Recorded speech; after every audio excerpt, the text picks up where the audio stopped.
Berikutnya, momentum Ramadan juga harus kita jadikan momentum untuk membangun kembali kebiasaan baik yang menjadi dasar rumah tangga yang kokoh. Apa kebiasaan baik yang selama ini disepelekan? Bangun pagi dan tidak tertidur di waktu subuh. Harusnya ini momen yang kita manfaatkan.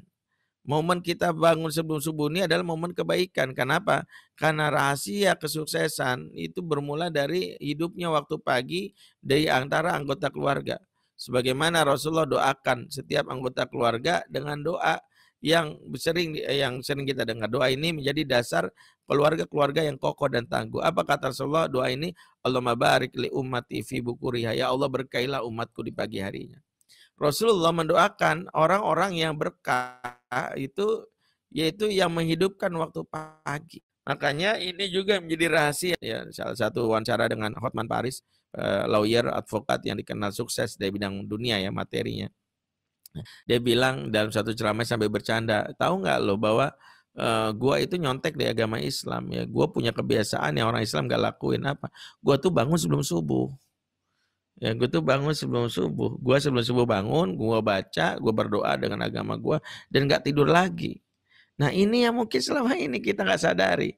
Bahwa rumah tangga itu berantakan karena menyepelekan apa yang menjadi ya bagaimana rahasia yang namanya keberkahan itu yaitu waktu pagi yang hidup.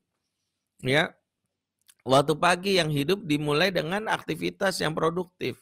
Mulai dari ibadah, mulai dengan zikir, maksurat sampai udah aja sampai Ramadan malam lakukan fatal, udahlah bangun pagi tidur lagi. Ini khususnya buat tidur waktu sehabis subuh itu bukannya haram tapi makruh. Dan sebagian salafus soleh itu membenci kebiasaan ini. Ya, kenapa? Karena kebiasaan ini menghapuskan namanya kebaikan di dalam rumah. Ya karena orang yang terjadinya bangun setelah subuh, maka malaikat yang sejatinya akan datang ke rumahnya untuk ingin membawa keberkahan dari langit, dari Allah, maka malaikat pun tidak jadi. Itulah mengapa Ibnu Qayyim sampai mengatakan yang namanya berkah itu ghanimah. Karena itu dia selain mewanti-wanti kepada anaknya jangan sampai tidur habis subuh. Nah, ini problem di negeri kita adalah orang-orang yang bangunnya kesiangan atau tidur sehabis subuh. Ini juga problem, alias tidak mendapatkan keberkahan waktu pagi. Ya, makanya dalam beberapa hal saya sering bertanya sama orang-orang bermasalah rumah tangganya. Dan ternyata hampir sebagian besar saya temui masalah rumah tangga ini juga diawali dari masalah bangun pagi. Ya sampai ada anekdot gitu, bangun pagi aja susah apalagi bangun rumah tangga kan gitu. Kenapa? Karena mereka ya dalam hal ini ya tidak membiasakan diri untuk menjaga keberkahan. Ya, beberapa wanita yang semangat bangun pagi tapi tidur lagi, dia juga mencabut keberkahan ya, karena wanita yang rajin bangun pagi ibarat bidadari. Tapi kalau tidur lagi, bidadari gagal audisi. Nah, ini salah satu yang mungkin dialami sebagian besar kaum muslimah. Ya, perbaiki hubungan. Makanya waktu pagi itu termasuk waktu terapi keluarga, termasuk terapi perilaku.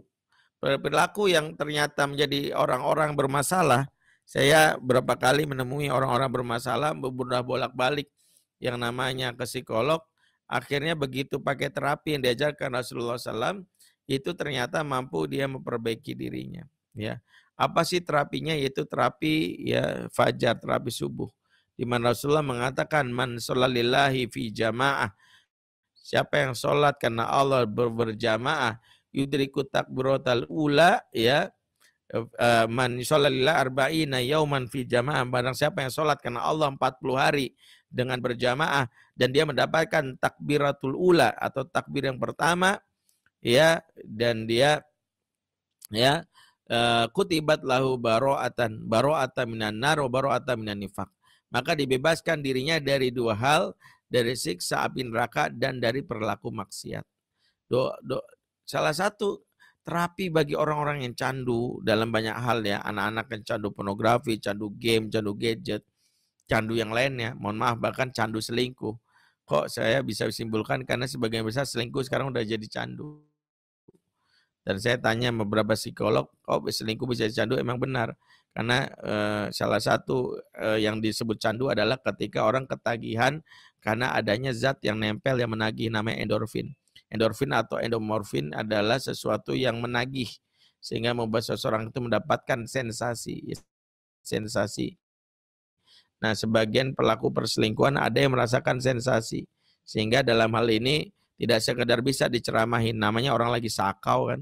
Ya, karena dia lagi sakau, lagi candu, maka dia harus dibantu ya dalam hal ini. Salah satu terapinya adalah membuang ya apa yang menjadi candunya ini dengan perbaiki apa yang menjadi salah satu kewajiban dia, apa itu salat subuh berjamaah.